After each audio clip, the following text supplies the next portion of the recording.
I have some faith that as we approach the next federal election, we're going to be able to build, and I certainly intend to build, a very large voting coalition that includes many voters that previously voted for another party. Yeah, I can't stop thinking about that Unifor member who said if the company and the union are saying the same thing, one of them is not necessary. And he was talking about Unifor just agreeing to all these new demands that weren't in their collective agreements. We're seeing really unprecedented response by unions to this remarkable policy that essentially changes your underlying contract of employment. Unions are vested with legal requirement to protect their membership. And yet in many cases, we're now seeing that they abdicate that requirement. Many Canadians know that I have good relationships with first responders. I love the police. I love our EMS and our firefighters. You know, I speak to police officers who are suspended without pay, and they say, I could have been accused of criminal conduct, and I would have been suspended with pay pending the investigation until I'm convicted. And even then, in many cases, until the appeal is usurped, I still get my pay sitting at home. And here, I'm making a medical choice, and I'm being made to sit at home without pay, while our streets are less safe. It's bizarre world, Ezra. That's why we're seeing not just a bizarre world, but we're also seeing COVID paralysis resulting from the fact that we've engaged in so many remarkable decisions that nothing works anymore. Whether it's our lineups at the airport, right? You can't get through anywhere, or the fact that, you know, everything seems to be slower. It's hard to get a cup of coffee at Tim Hortons because there's a major labor shortage. I'm very concerned about the welfare of our country.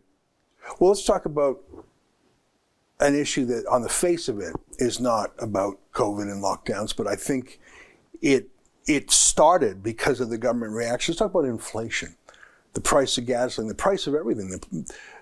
Even food shortages incredibly. Try buying a used car in this country. I mean, there's so many things that, like you say, feel broken.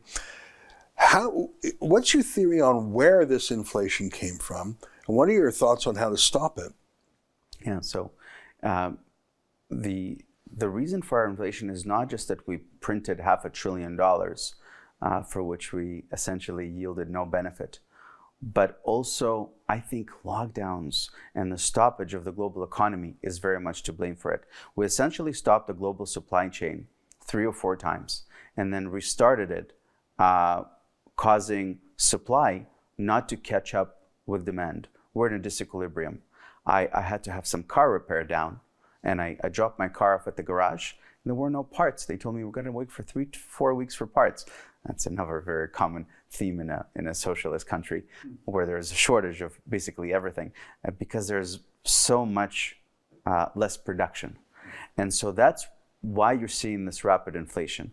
We have an insatiable demand with supply not catching up. The best thing we can do is we can provide the market with some certainty that we're not going to close down again, that we're not going to stop the global economy. That would go a very, very long way to start. And of course, we're spending way beyond our means. We went from a $700 billion debt to a $1.3 trillion debt in a span of 2 years. We didn't hire a single nurse or build a single hospital for that. And the best thing we can do to catch up with the amount of money in the economy right now is to increase productivity. But we're seeing moves by the federal government to discourage work, whether it's universal basic income or continuation of benefits to those that don't need the benefits, or continuing this fear-mongering. We need to encourage people to go back to work, increase productivity, so the supply of goods and services can catch up with the amount of money in the economy. Is there a special answer on oil prices? I know that Trudeau refuses to build pipelines. He said we should phase out the oil sands. He specifically rejected the request from Ukraine and other Europeans to replace Russian conflict energy with Canadian ethical energy. What's the right answer on oil and gas and pipelines? with respect to Justin Trudeau, this reminds me of firing healthy nurses when we have a supply of we have an unprecedented demand for healthcare workers within the system. It's an ideological exercise, and the same thing that's happening with oil and gas right now.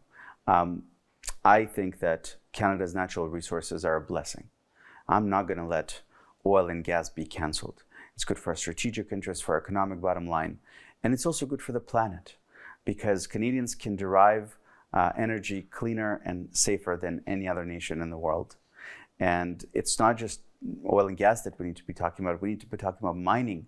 We have an insatiable appetite right now around the world for precious minerals and metals that Canada is blessed with. And it's great for our northern communities, for our remote communities, for our Indigenous communities. I'm very much looking forward to unleashing Canada's economic opportunity.